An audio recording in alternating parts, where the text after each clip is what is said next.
I don't know a goddamn thing about the stock market, but I hear that a bunch of guys who hang out in the basement masturbating all day made big money at the expense of some Wall Street suits. As a guy who lives in a basement, masturbates all day, and almost never wears a suit, I tip my hat and my jizz-dripping rod to you. No stock talk today, though, just a bunch of boys licking buttholes on the subway. I'll explain what that's all about in a fresh episode of the Savage Sack Tap, and it starts right now. You're listening to the Savage Sack Tap. It's not a podcast, it's not a half-cast, it's just a quick shot to the balls to help you finish off the week. We're cutting through the bullshit, filling your Friday with rage-fueled logic, and cracking a few jokes along the way. So grab a bag of frozen peas. There's a Savage Sack Tap coming your way. Smooth, lascivious, salacious, outrageous. Ah, cha-ching. Baby, is that the sound of money falling into the hands of the proletariat? No. It is the sound of Mike Montone. That is me. I am he. This is the Savage Sack Tap. Willkommen and bienvenue. I am in no way qualified to explain or discuss whatever is going on with Robinhood or GameStop or any of that. I'm not a finance guy. It's something I'd like to learn about because it seems very interesting, but I am just wildly unqualified to opine on any of this. What it sounds like is that a bunch of finance bros were trying to make some easy cash off of GameStop stock, and some Redditors used their own tactics against them to fuck with whatever a stock short is, which, as I understand, involves selling it and then buying it back at some... Again, I don't fucking know. And then the day trading app Robinhood got involved and tried to cockblock the Redditors, and then the subreddit got shut down over allegations of hate speech, because that's their fucking go-to for anyone they want to silence. And now we have Dave Portnoy, AOC, Donald Trump Jr., and Elon Musk joining forces to fight for the common investor. That is my rudimentary understanding of the events of this week. But again, I do have to really reiterate and emphasize that I do not know how any of this shit actually works. So I'm just enjoying the chaos, and honestly, I'm hoping... My big concerns here, I'm hoping that none of my mutual funds that I'm invested in are touched by this. And, of course, I do not want to see anything bad happen to the Mets, because their new owner, Steve Cohen, is a hedge fund guy, and he apparently gave money to the hedge fund involved in this thing because he's friends with the guy who runs it, which sounds perfectly legal, but because it's 2021... we've got people just hurling shit at him on Twitter, telling him to sell the team. I guess Portnoy's at war with him right now. He should absolutely not sell the team. Do not, if you want my piece of public opinion, Steve, you do not sell the fucking unless they find you with your dick in a child. You do not sell the New York Mets. We need Big Uncle Stevie to empty out his fucking bank account and buy us a World Series, okay? Those are my priorities as it pertains to all of this. First, don't fuck with my cheddar. Second, do no harm to the Mets' World Series chances. And then, once all of that is in place, I will sit back and just enjoy the chaos. Because if we are being honest, finance guys do come off as massive douches. The Wolf of Wall Street, Boiler Room, sure, it looks like a lot of fun. Don't get me wrong. There is nothing that I would enjoy more than a day of jerking off, doing coke, dwarf tossing, partying with sluts in the Hamptons, and making shit tons of cash. That sounds like an absolute delight. Anyone who tells you that they don't want to live like that is a fucking liar and an asshole. But the thing is this. If you see these finance guys walking around the city, that's when you realize that as cool as all of the shit that they do in their free time is, a lot of them are just tremendous fucking ass clowns. Not the ones that I played sports with in high school and college, of which there are many. Those guys are fucking cool. I will chug natties with you fine gentlemen any day. Assuming I know a few of you watch. I promise I'm not talking about you guys. I'm talking about this whole other class of fucking waspy douchebags who work in the financial sector in Manhattan, and they are just the absolute fucking worst. If you've heard me talk about the Midtown Vest guys on this show before, those guys are all finance bros, and the firms that they work for sort of demand this kind of Hitler brown shirt conformity. So they all wear Patagonia vests over blue, white, or pink button-down shirts, and they stroll the sidewalks of New York City and Hoboken with what can only be described as a wildly undeserved sense of self-confidence and entitlement. I remember I was waiting for the LBI shuttle one day a couple years back, and for people from outside of the New York City area, LBI stands for Long Beach Island, which is basically the Hamptons, except it's on a 19-mile strip of land off of the coast of South Jersey, about 45 minutes north of Atlantic City, and like an hour, maybe less, across from Philadelphia, if you're trying to triangulate. And it used to be a working-class vacation spot, but has since turned into the summer locale of choice for the biggest assholes in the New York City area. My parents live there, by the way, so I'm a frequent visitor myself. Like I said, the biggest assholes in the area. I am an asshole, just a different variety than the finance assholes, of course. Anyway, the island is intentionally difficult to get to. No one wants you there. NJ Transit doesn't go there. In fact, there is no form of public transportation that reaches the island because they specifically want to keep people away.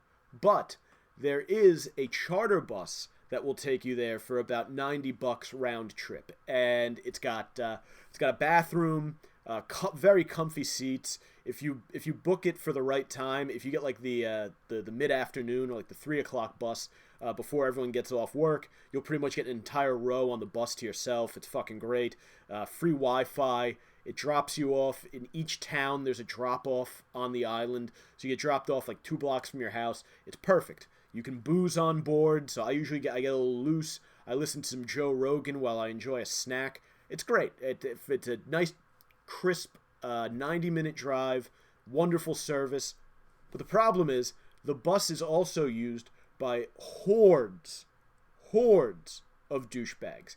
If you ever want to see the biggest assholes in New York City in their natural environment, I highly recommend swinging by the corner of 42nd Street and 9th Ave around 5:30 on a summer Friday afternoon, because that's where everyone lines up for this thing. They line up, they all have their booze and their stupid fucking vests, and they just dress like complete assholes, and they berate the staff over the most minor of conveniences. I remember I saw this one guy who looked like he was in, he had sort of a Jeff Bezos look going on. He was in like his late 40s, maybe early 50s, Bermuda shorts, polo shirt, he had like a sweater of some kind wrapped around his neck, and he was just red-faced and fucking screaming at the line attendant because departure time was approaching and the bus hadn't arrived yet. Because it's fucking Midtown Manhattan. Like, the bus has to do a little finagling to get to the fucking spot,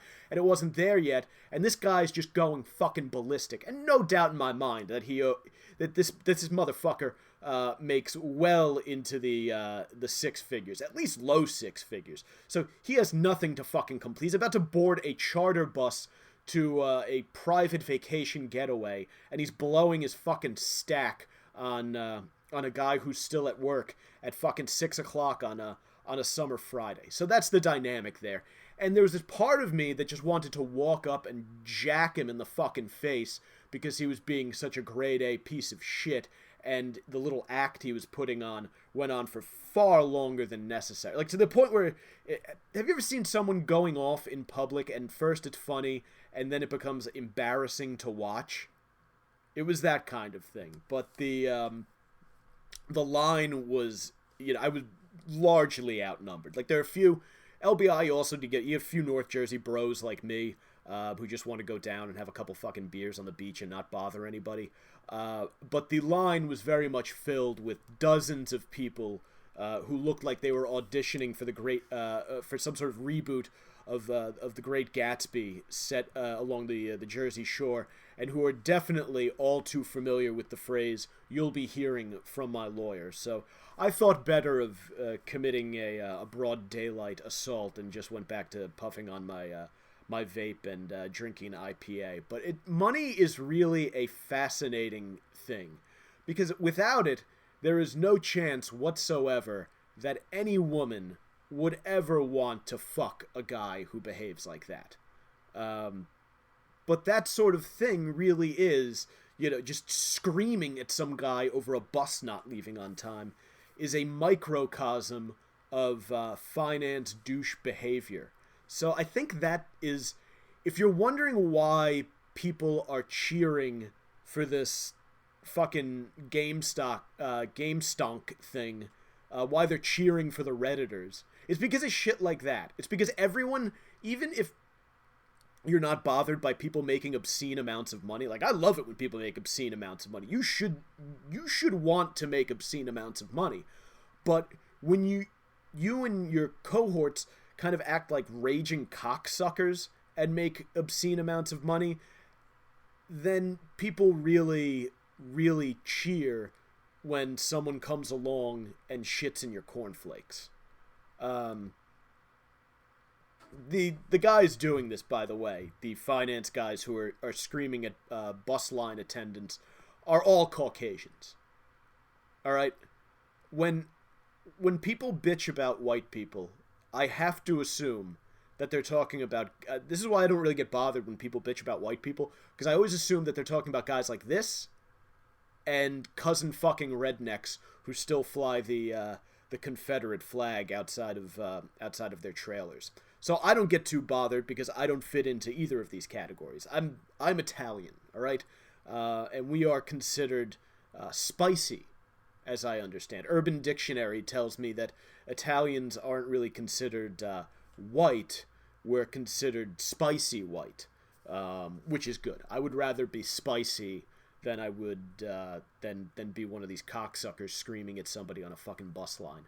But look, annoying as white bros can be, white women can also be annoying as fuck, and I think with far greater frequency, if we're being totally honest. Last Sunday, I went for my morning stroll, my constitutional, as it were, a little walk around the neighborhood, and I was making my way through the park. It's very popular. They have a little dog run in there. It's a very popular park with dog owners, and this chick was walking her dog around the path while having a Bluetooth phone conversation, right? Very white person thing to do. Public Bluetooth phone conversation. So right off the bat, I have to say, people who have public phone conversations, unless in the case of absolute emergency, these people are the biggest assholes on the planet. And it's really unfortunate because the ones who do this never have lives that are interesting enough to warrant a loud and lengthy public phone call. Every once in a while, I will hear the sort of stereotypical large woman of color on the bus having like a FaceTime chat where she's like, well, if Ray keep it up, he gonna end up back in jail again. And when that happens, my ears perk up, because it is always interesting to hear about somebody going to jail. But a Sunday chat between some basic Becky-ass bitch and her boring-ass bestie from Hoboken just ain't it. Alright, nobody wants to fucking listen to that. And she was strolling at this very leisurely pace, sort of drifting to and fro, side to side in the path, and she got the dog on a leash. So, between the two of them, they're taking up, like, it's like a fucking 20-foot wide path, and they're taking up the whole thing. Alright? And by the way, just to get ahead of it, I'm not blaming the dog at all. The dog was adorable. The dog was a good boy. He's not doing anything wrong. He's a little cutie. I am blaming his cunt of an owner who clearly thinks that she owns the fucking park. And I know I said at the top of the topic here that it's white women who are the offenders. But look, fucking construction guys pull this shit too. I see it every morning on my way to work. They walk at a fucking snail's pace. They're usually smoking a J on the way to the job site. And I guess I get that it's physical labor and it's your whole day is going to be you're going to fucking kneeling down and getting up and carrying this and swinging a fucking hammer. And it probably sucks and that you need a little joy to start your work day. But here's the fucking thing. You got to hurry the fuck up and get out of the way. All right? I was in the Marine Corps for 4 years. Very physical job, and we move everywhere as quickly as possible. Get your fucking relaxation in on your own time, in your own space. Not while I'm trying to bust ass through fucking, people fucking stumbling their way on fucking 8th Ave. Because I have to get to work so I can get to the shitter before my morning coffee causes my fucking sphincter to just burst and spew doo-doo all over the seat of my joggers. Okay? So that's what you're doing, by the way, construction guys. If you're walking to the job site and you're taking your sweet ass fucking time, smoking a fucking roach, walking on a narrow New York City street. I talk about this with the European tourists. Fucking do it with their rolly backpacks. The fucking construction workers are just as bad. Move with a little fucking hustle. Everybody. I don't care. Basic white bitch, construction worker, Euro tourist. Fucking what's the old saying? Lead, follow, or get the fuck out of the way. Seriously. But I finally maneuver around this bitch in the park. I walk a full lap on the path. I cross the street, and then I start to make my way home through the other part of the park, and I can still hear her running her fucking gums about God knows what early on a peaceful winter Sunday morning, and the cacophony of her vocal fried upspeak was just like ricocheting all over the neighborhood. And Palisade Ave in the Heights is a 2-lane parking spots on both sides, major urban street, and I could hear every goddamn word she said, speaking like this. And I don't know why white chicks have to be like this, but it was just this frantic, grating yapping like a fucking 1990s teenage girl who has to get all of her gossip out of the way before mom kicks her off the phone because she has to make her weekly call to her sister or fucking grandma or whatever. Just fucking annoying. Stop it. Terrible. People's public behavior just fucking sucks. And I really think the phone is expediting how bad that shit is. Like, time was, maybe you'd go to a restaurant, you'd have to deal with like if some idiot brought their kid, you have to deal with like a baby crying or a toddler running around, or maybe there'd be like a loud table of tipsy homosexuals or whatever you might run into. That was an inconvenience back in the day. Now that these fucking phones are out, it's everybody. Everybody's just a fucking cocksucker. But white women really, they're among the groups who have turned it into an art. Do I have to cool down? Am I coming in a little fucking hot today? I don't know. I was just on another podcast, so I'm all fucking jacked up. I had 2 big fucking cups of coffee this morning.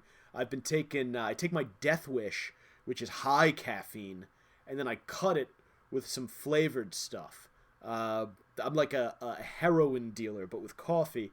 But I had 2 cups this morning because I was just lounging, hitting the old vape pen, and I was getting ramped on caffeine, and I'm on an empty stomach right now, so it just went straight to my fucking blood, and I'm fucking going. And I was on another show before. Let me take it down. Let me hoosah. Let's come do some breathing exercises. Okay. If there is one thing that white women love, other than annoying phone calls, it is the television program The Office. And last week on the show, I was talking about how it bothered me that Oscar, the Latino office homosexual, was being timid in his pursuit of Matt, the homosexual who works in the warehouse.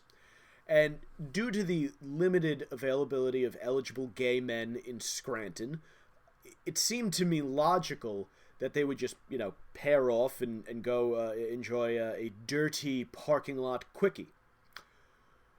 What I failed to touch on was the fact that not only was everyone in the office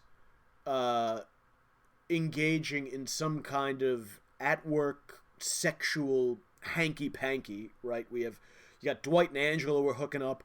Meredith was flashing her tits. Jim and Pam, of course, the beginning of their romance started there. And I believe there was an episode where it was alluded to that Jim and Pam fooled around in a closet. Michael Scott, of course, I believe banged Holly, the episode where they got robbed because they forgot to lock the door after their office romp. So a number of office employees have already been tied to some sort of office-related kink, and they also hosted a stripper in the warehouse, and of course had the very sexy, very intelligent, very talented Mr. Ben Franklin join them for an afternoon in the office as well. He was tying cherry stems with his tongue and engaging in all sorts of other innuendo.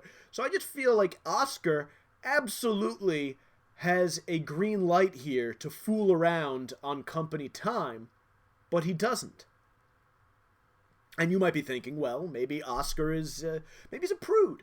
Maybe he's a classy homosexual gentleman who wants to be wooed, to be wined and dined, who puts value in a lengthy seduction. But of course, if Oscar was a prude, then he wouldn't have gone behind Angela's back and banged her husband, the state senator. If you remember, the two engaged in what was a rather lurid, torrid love affair behind Angela's back. Angela, very sexy. I would, when I first watched the Office, the whole, and obviously she's not the hottest chick in the world, but she makes reference once in a while to how she likes buff, muscular guys. Like she once made a comment like that about Roy. And given the fact that she looks like she weighs about 90 pounds and has no problem fucking Dwight in the warehouse, I have to think that Angela could fucking get it. Like, she probably keeps her apartment very clean. You'd have to do something about the cats. I don't like to fuck around a lot of pets. So I'd have to have her over to my place. But yeah, I could definitely see Angela on her fucking back with her hips up in the air, just jackhammering away. But in any case, Oscar has an affair, behind Angela's back with the senator. But here he is, timidly pursuing Matt, who you would think a warehouse guy just wants to, he's a guy, just want to fucking come. You know what I mean? Like, I'm a guy. I woke up with a fucking rod this morning. Couldn't get a goddamn thing done until I emptied a fucking load. You got to think this warehouse guy's probably the same way. So what I'm asking for here is some consistency in the writing of this show. Is Oscar a prude homosexual, or is he a home-wrecking slut? One or the other.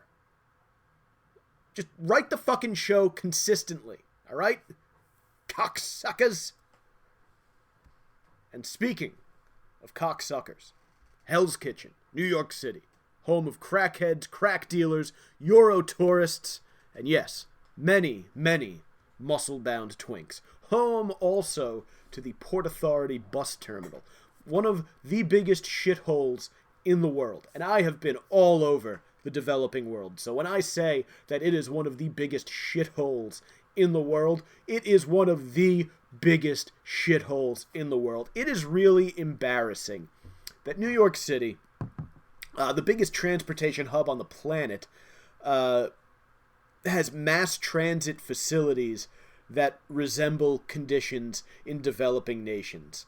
And for those of you who aren't of the New York area, again, a very New York-centric show today. I'm talking LBI, I'm talking Wall Street, I'm talking fucking homeless guys jacking off in the Port Authority. Allow me to give you sort of an oral tour of some of the commuter hubs in the area. Actually, oral tours sound great. I haven't think about it. There should be oral tours. There should be, like, they have, you could do, like, a bus tour or a ferry tour or whatever. They should have an oral tour where you get on a bus, and it's a tour bus, and they drive you around, and there's someone up front with a loudspeaker pointing out the sights, and the entire time that the tour is going on, some chick sucks your cock. It's an oral tour. It'd be great. Fucking sell out in seconds. It'd be like getting a table at Rayo's. You'd never be able to. You'd never get on. But back to our oral tour here. The Port Authority bus terminal is located in Hell's Kitchen, which is right next to Times Square.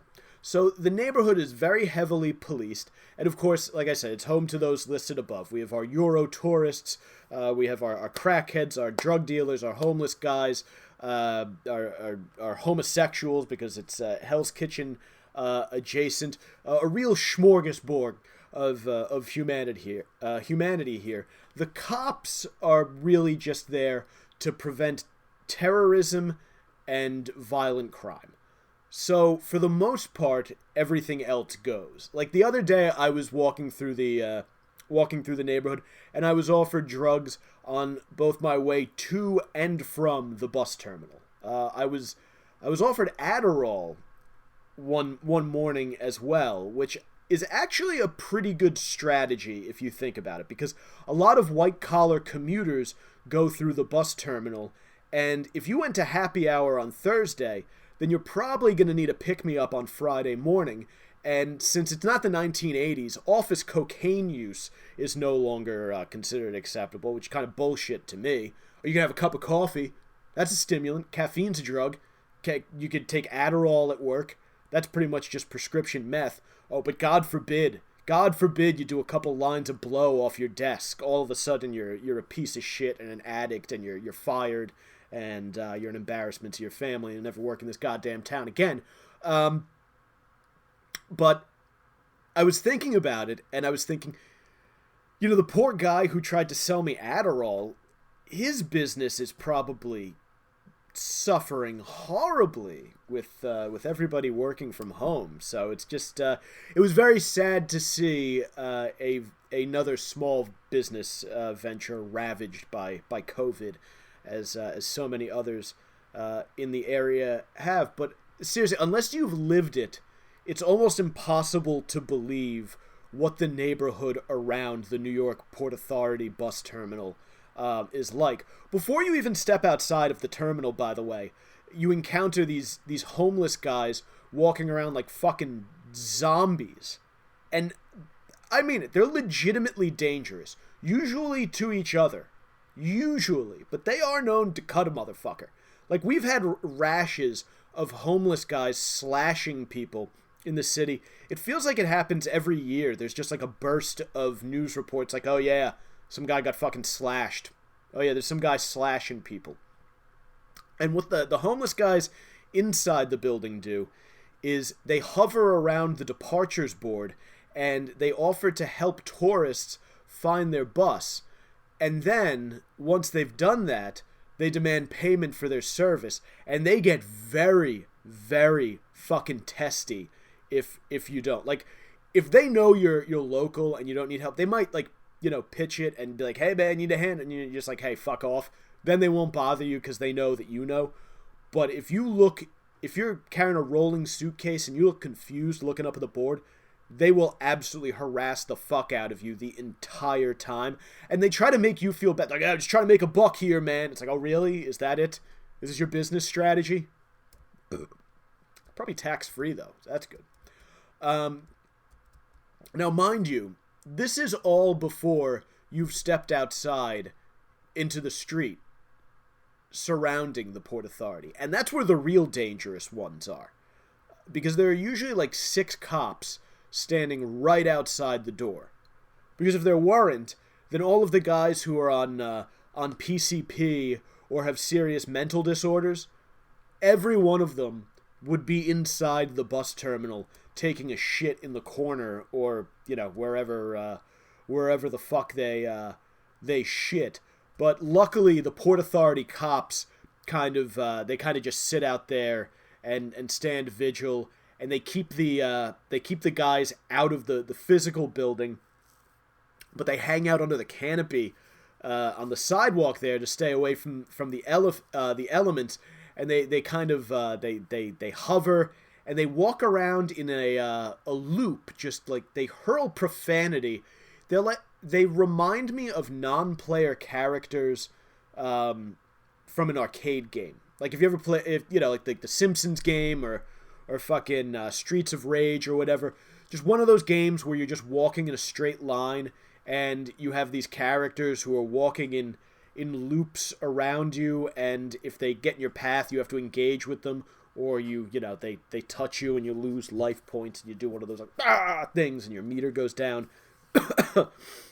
One of them must have caused some kind of trouble in a bodega last week, because there was a gang of homeboys. Like I don't, not to disparage young men of color, but I mean these guys were straight out of a fucking Chappelle Show sketch. They were chasing him out of a bodega, and they were following him up the street, announcing that they were going to, quote, beat his ass. So at least a little entertainment on the walk home from work. But attached to the bus terminal is a subway station and an underground passageway that you can take to get to the Times Square subway station.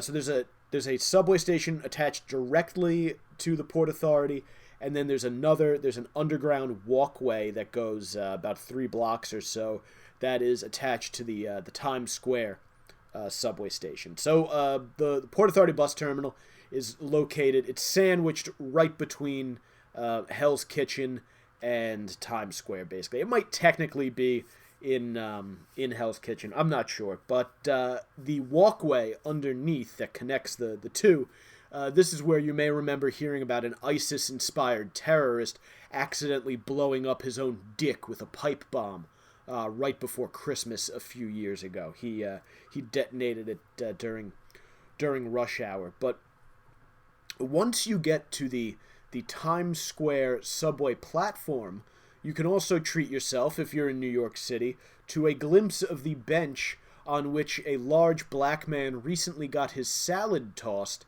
in a viral video. And I can tell you that it was definitely a recent salad tossing, because the guy that was getting his ass eaten, after he got up off of his friend's face, and yes, before you ask, that's the style in which they were doing it. They were face-sitting on a wooden bench in the Times Square subway station.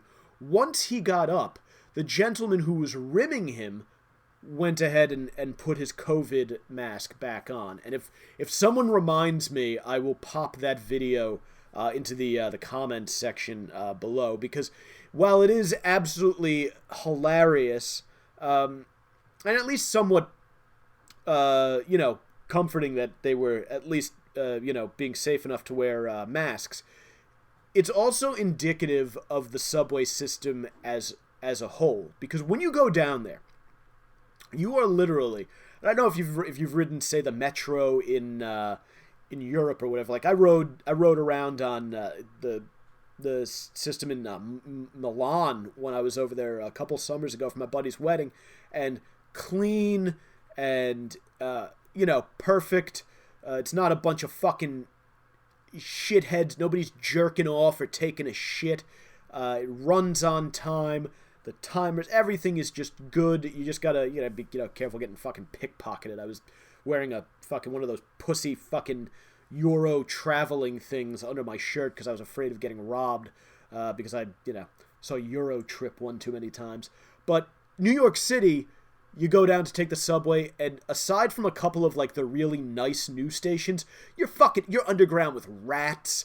You got schizophrenics who are down there making a game of shoving people in front of subway cars. And I'm serious, like, you have to pay attention to where you're standing down there. You have to stand as far away from the edge of the platform as possible, because it's become so commonplace. Like I mentioned before, these slashings, but it's also become commonplace for homeless guys to just get a running start and shove people in front of moving trains. And of course, fucking stupid de Blasio is like, oh, you know what'll be a good idea? I'll put a bunch of, we'll take up floors in luxury hotels in the neighborhood, and we'll put homeless guys in there, and we'll use them as halfway houses. And we'll plug that right into the biggest tourist hub in the city. Fucking brilliant. So this has been the result of that policy. What else? It's quite common for men to masturbate on crowded subway cars, so you got to be on the lookout for that as well. And I don't mean, like, literally, it's not like some guy with his hand down his pants fucking grabbing his balls. I mean, literally men taking their erect penises out of their pants and stroking them to completion on the subway. It is also common knowledge among New Yorkers that if there's an empty car on a crowded train, it's because someone has defecated in it and it has yet to be cleaned or sanitized. It means that car is empty because someone has just taken a huge shit in the middle of the floor and no one's cleaned it up yet. And everyone has a story, it seems. If you commute on the subway often enough, which I'm lucky enough not to, I just use it when I have to get somewhere out of the way. But if you talk to people who commute on the subway, they all have a story about accidentally getting onto an empty subway car, thinking they just fucking scored, and realizing that they have stepped into a subway car where a homeless man has just voided his bowels all over the floor. So perhaps you get on the subway and you take a little ride down to 34th Street, Penn Station. Now, you could take a stroll over to 33rd, take the PATH train to Hoboken Terminal, maybe you grab an NJ Transit train to Secaucus. Those, by the way, Hoboken Terminal and Secaucus, the only two well-kept transit stations in the New York City hub, as it were. Right? Because if the yuppie douchebags from Hoboken are good for anything, it is that they can keep shit nice and clean. Hoboken might be a town full of assholes, but it is a very clean, well-kept town full of assholes. And Secaucus, the facility, is sort of a relatively new. I think they built it when I was in college. It's sort of a monolith. Just it's in the middle of fucking nowhere. So it's kind of tough for a PCP fueled homeless population to make their way to. I don't even know how they would get there. They'd have to actually buy a fucking train ticket because you can't get there without it. But let's just say instead of doing that, after weaving your way between the sleeping homeless and the puddles of urine that line the path from the subway to the train terminal at Penn Station, let's say you decided to get a train to Newark Penn Station. And yes, there are two Penn stations in like a 5-mile fucking range of each other, which is very stupid and very confusing. But say you do that and you get off the train at Newark. Well, here you will find what I believe to be the worst of our transit spots. Newark Penn Station is the shithole to end all shitholes. It has the same amount of homeless guys cleaning the scabs from their assholes in the bathroom stalls that New York Penn Station has, but it's smaller, so they're in a more concentrated area. And it has the same kind of threatening train platform that subway stations have in the city, except instead of the fucking 7 train moving at a relatively plodding pace through the station, there's an Amtrak Acela Express that fucking whips through at light speed. And on top of all of that, there are fewer police officers there than anywhere else in the diaspora of transit hubs that make up the port of New York and New Jersey. So I'm very, very curious to see how all of this turns out, because the new World Trade Center station has been turned into a luxury mall. So they do a very good job down there of keeping the riffraff out. And I personally think that it's essential to New York City's place as one of the most important cities on the planet. If we're going to act like that, and if we're going to be that, then we should have our visitors arriving to a nice, welcoming station and not being threatened by a guy with an angel dust habit and a collection of razor blades. I don't think that's a very difficult ceiling to reach, if we're being totally honest, right? We're not doing ourselves any favor with, we should, at this point in the Port Authority, when you step off the bus, you should be greeted by a big sign that says, "Welcome to New York. You'll get stabbed, maybe." Port Authority renovation supposedly coming, and, we'll see how it goes. Hopefully they can keep clearing the homeless and the scum and the hypodermics and the masturbators and the defecators out of there, because it really is it's fucking awful. It's disgusting, and it's shitty, and it's gross, and I know we have a progressive mayor de Blasio. I figured the homeless would all be living in luxury fucking high rises by now and doing great, but who the fuck knows? But anyway, turning to a more pleasant place to go on a ride now. Disney World! I don't know why I shouted Disney World like an ass. Like I'm trying to make you excited about listening to this show.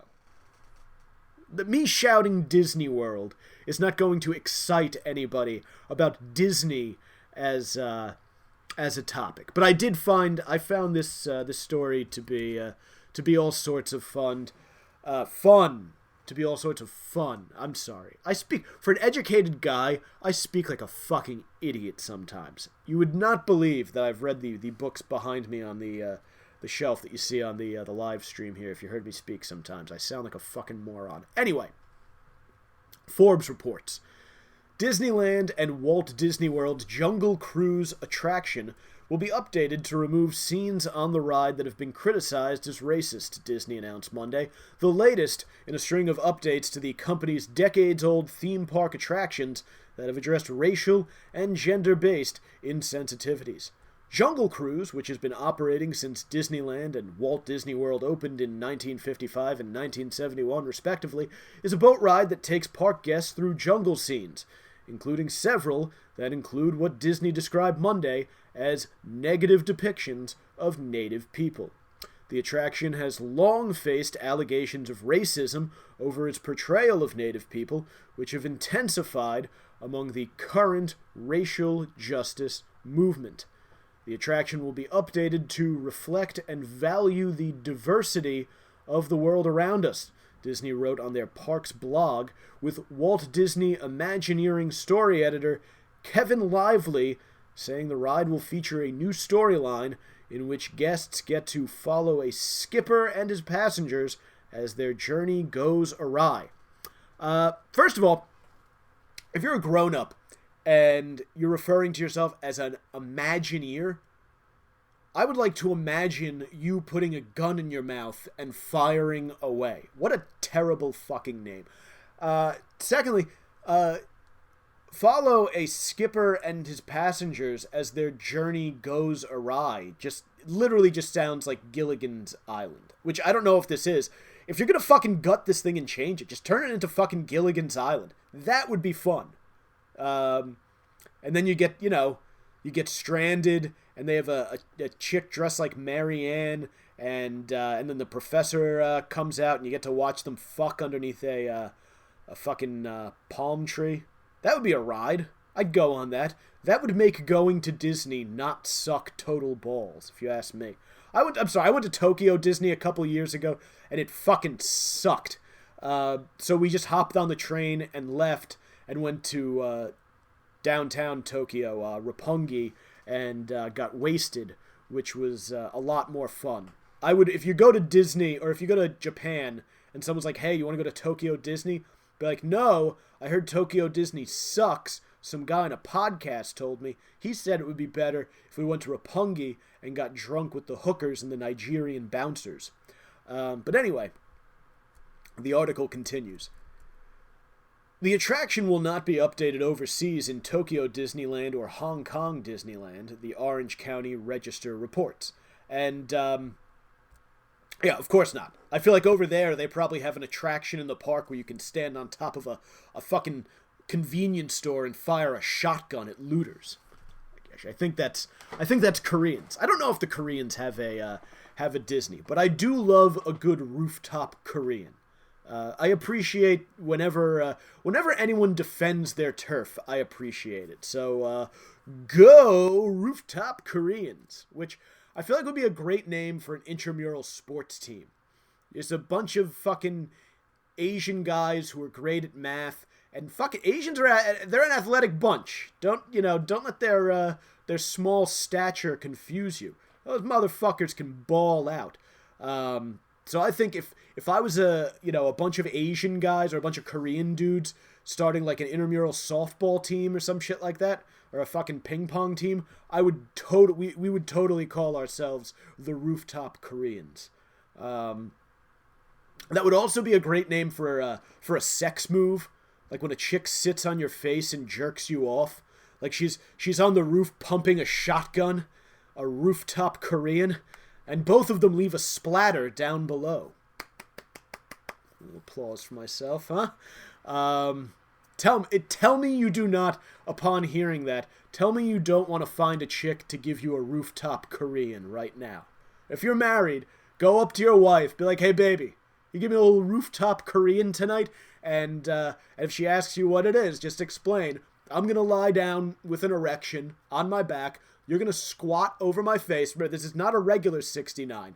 She's going to squat over your face so you can lick her pussy and her asshole, and she's going to jerk you off until you ejaculate, and it splatters on your belly like the brains or innards of a convenience store looter during the Rodney King riots. That's fun. If nothing else gets you in the mood for sex, I feel like the Rodney King riots should. Or maybe you're into S&M and you'd prefer you get horned up by the Rodney King beating. There's just something for everybody coming out of LA. Tip of the cap to the LAPD and whoever held that video camera. Anyway, Forbes continues, as Imagineers, it is our responsibility to ensure experiences we create and stories we share reflect the voices and perspectives of the world around us. Carmen Smith, Imagineering's executive on creative development and inclusion strategies, said in a statement, with Jungle Cruise, we're bringing to life more of what people love, the humor and wit of our incredible skippers, while making needed updates. I tell you what, you keep calling yourself an Imagineer, and you're never going to find a chick who's going to give you a fucking Rooftop Korean. Can you imagine a chick telling her friends that she just banged the guy from Tinder and he's an Imagineer? Like, the job title Imagineer has never gotten a pussy wet. No one has ever gotten moist over a fucking Imagineer. If you have that in your Tinder profile, that's a left swipe immediately. Like, even chicks who absolutely love Disney, of which there are many, even they don't want to fuck the Imagineers, right? Fucking chicks who love Disney want to get pinned down and fucking plowed by, what's his name? Gaston. No one drinks like Gaston. No one fucks like Gaston, alright? They want to have King Arthur slide his fucking sword into their tight little stone. But no fucking chance they're gonna get dicked down by an Imagineer, alright? They might let an Imagineer look at their tits for a few minutes in exchange for a free pass to the park, or, to all the park. I'm sure there's some sort of multi-pass or whatever the fuck they have. But there's no way, if you're an Imagineer, there's no way you're making it to Rooftop Korean territory, alright? If you're an Imagineer, I hope you accidentally stumble into that lake where the alligator ate that little kid a few years ago. I hope you accidentally stumble in there and twist your ankle so you're incapacitated and you get devoured by a fucking alligator in 3 feet of water. That's what I hope happens to the Imagineers. What do you do for a living, Bob? Oh, I'm an Imagineer. Are you? Ew. Ugh. If you think about it, if you're employed, if you're a working age adult right now and you're an Imagineer, there's a good chance your father was like a fucking Vietnam or a Gulf War veteran, fucking dealt with Agent, lost some friends to Agent Orange and fucking ambushes in the jungle, or fucking whatever was burning in Iraq when they went in the first time, or whatever's probably to give me throat cancer in 20 years from my deployment that I did there. These guys braved all that to have their fucking male offspring become Disney Imagineers. Oof. Ooh. Awful. Poor fucking guys. You wonder why veteran suicides are through the roof. The company has also made updates to its popular Pirates of the Caribbean attraction to address depictions of women that were criticized as problematic, and has made other changes like renaming Walt Disney World's antebellum-themed Dixie Landings Hotel to Port Orleans Riverside in 2001.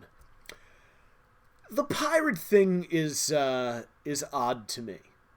I mean, pirates, generally speaking, were a problematic group. I mean, I think everything that pirates did would be considered problematic. I mean, they robbed, they pillaged, they raped. They did not treat women entirely well. A lot of substance abuse issues. Slavery. The pirates very big into forced servitude, making people walk the plank.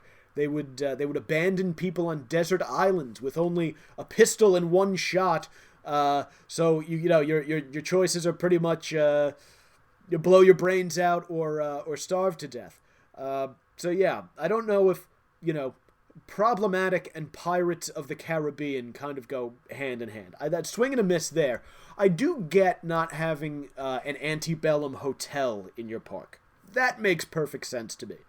A major corporation does not need to have a bunch of guys dressed like Colonel Sanders sitting around a porch being served mint juleps by the cast of Django Unchained as a front-facing part of their business. I get trying to lean away from that one, right?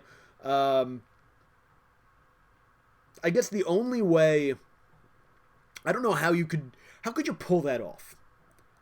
The only way you could get away with that, in my estimation, would be if you had, how Disney has, they have these daily parades and scheduled events and shit every day, like a fireworks display, or like a parade down Main Street, or whatever stupid fucking shit they do. If they had that, but instead of a parade, they had the slaves at the Antebellum Hotel stage an uprising, even the score a little bit. Like every day at 3 p.m. while the southern gentry doze with bellies full of bourbon and cornbread, the oppressed masses just rise up and fucking slit their throats. I think that's fair, right?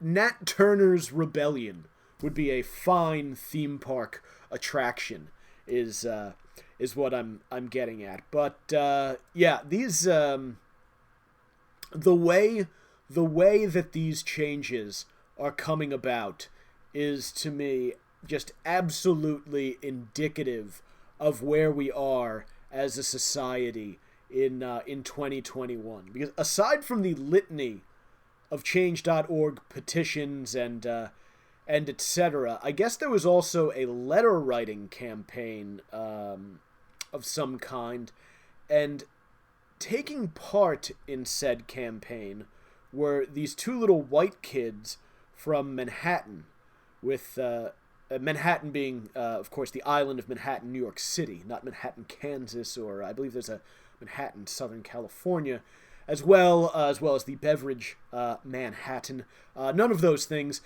These are two little twerps from New York City with a horn-rimmed glasses-wearing mother, and they wanted to get things changed at the park after being taught all about their white privilege at the school that they, at the private school, of course, that they attend in New York City. So it doesn't get any more white savior than that, folks.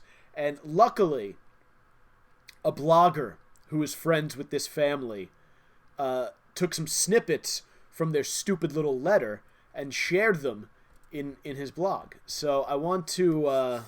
here's what the kids wrote. It says, like most people, we love your attractions, but we found some problems with some of them, and those problems are stereotypes. Stereotypes are something that some people believe are true, but sometimes may not be true. Oh, good. Oh, good. That's what I needed. I need a fucking elementary school kid to teach me what a fucking stereotype is. Just shut up, you little shit.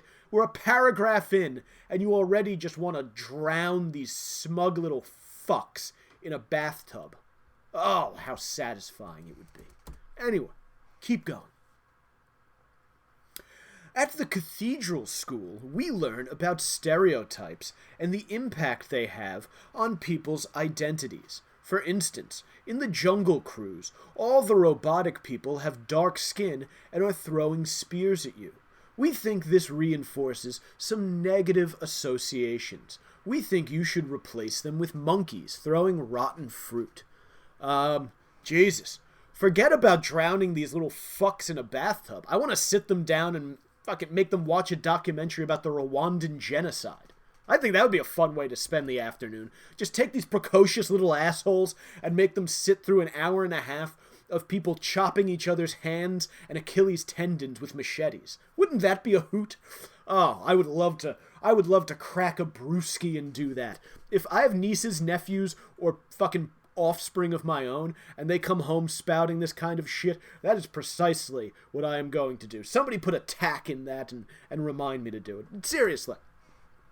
I'm assuming there's some kind of cowboy attraction at the park.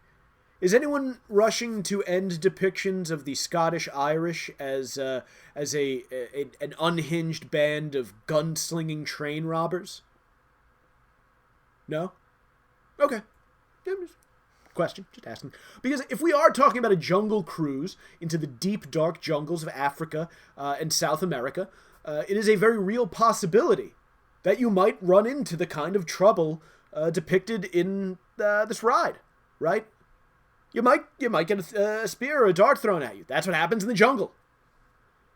The ride is not an Uber up to Washington Heights, and then you step out and a black guy steals your wallet, okay? That would be offensive. That would be wildly offensive. That you shouldn't have... Disney, do not put that ride. Do not do the Uber to Wash Heights ride. That would not be a good experience for park guests. But the reason that the people depicted in these rides are violent and warlike isn't because of their skin color. It's because they live outside of society. Okay? If there was a ride where you stop at a gas station in a meth-addled highway town in the Arizona desert, I'm assuming you would have a bunch of white people with bad teeth and scratch marks on their face, because that's what white people out in the Arizona desert do. They do meth, they lose teeth, and they try to scratch the bugs off of their faces. Alright? Remember when that guy tried to contact the isolated tribe off of the coast of India, or something like that a couple years ago, and they just killed him? Just straight up killed his ass. It sounds a bit like this Jungle Cruise ride. So, our most recent sort of historically accurate depiction makes the Jungle Cruise ride sound spot on. What if perhaps we framed things differently? What if the spear-throwing tribesmen what if they weren't offensive caricatures? What if they were members of a proud tribe defending their home against imperialist British explorers? Would that not create the ultimate teachable moment about manifest destiny and the pain that shaped our modern world? I don't know. I'm putting it to you.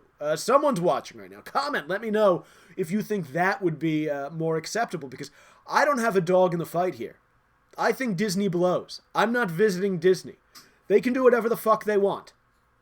But I do think that we derive some benefit as a society from being able to sort of poke cartoonish fun at each other. I think that kind of thing goes a long way to easing tensions, right?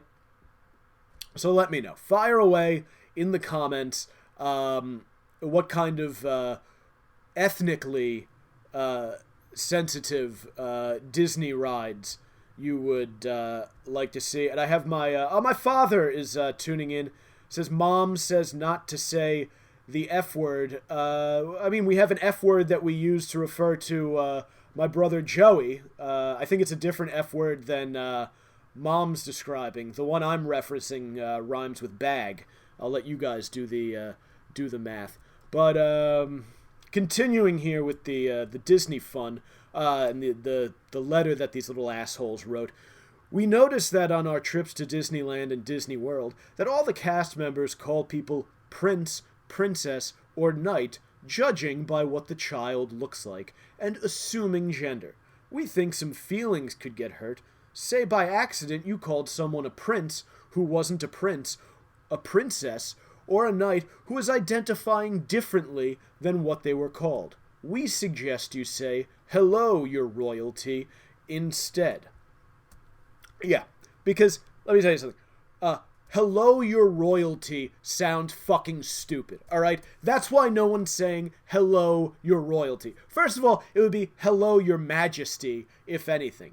And furthermore, I realize that the parents in this situation are paying customers, and it's part of the park experience, but the last thing that anyone should be calling American children is royalty, or prince, or princess, or any of that shit. Because we've just been on this downward slope since the mid-90s of just fucking kids up in this country, to the point where they're terrified of everything, but they also carry themselves with this insane sense of self-assuredness that causes them to demand that anything that scares, hurts, or offends them be done away with, and that their every need be catered to. And it's been going on long enough now to result in a young adult generation that is literally just a physically grown-up version of these precocious little cocksuckers.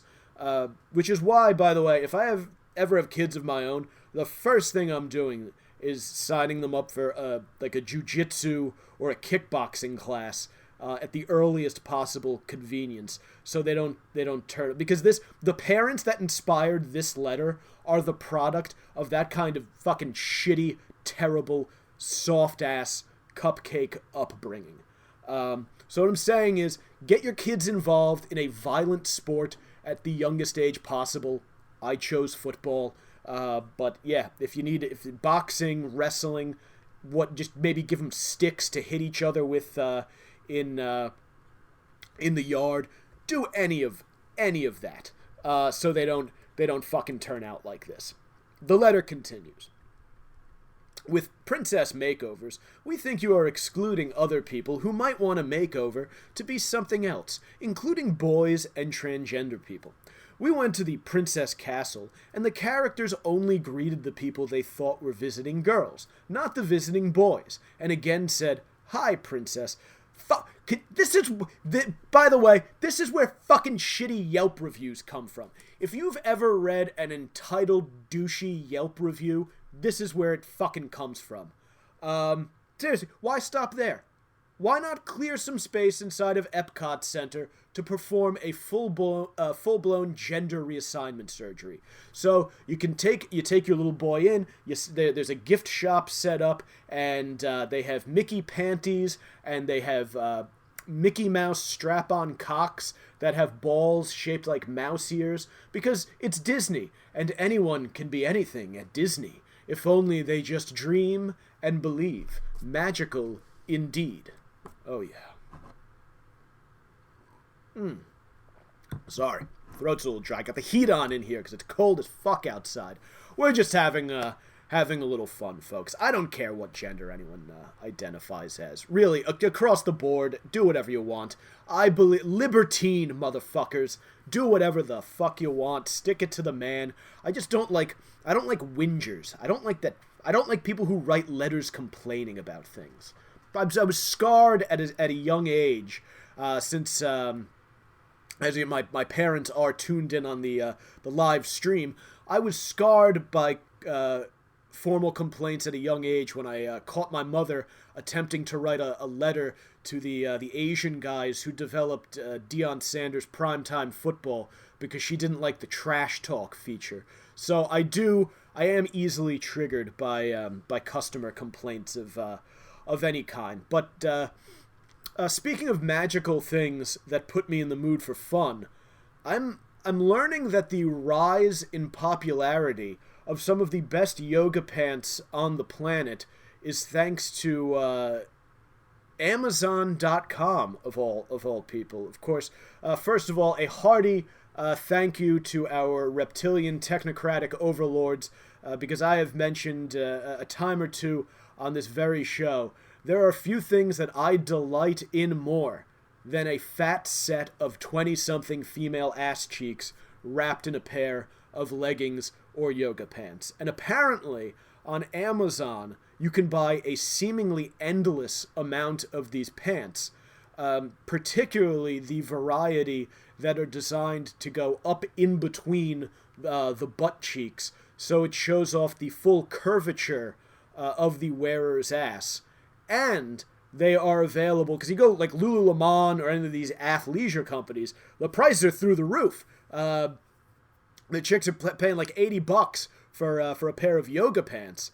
And the working class Hispanic women in my neighborhood, they can't afford that, and they all have these huge fat asses that weren't being properly put on display. But now, since thanks to Amazon, we've had this great revolution, and people have been stuck inside the past year. They're ordering everything on Amazon, so they're getting these great yoga pants that show off ass cheeks. And this is the fucking free market. It's what I'm talking about. This is what I love about America. It's why I'm a patriot. It's why I oppose socialism. Under socialism, you get one fucking pair of yoga pants, and they're probably terrible. Everyone wears the exact same thing, and it's not showing off anybody's ass.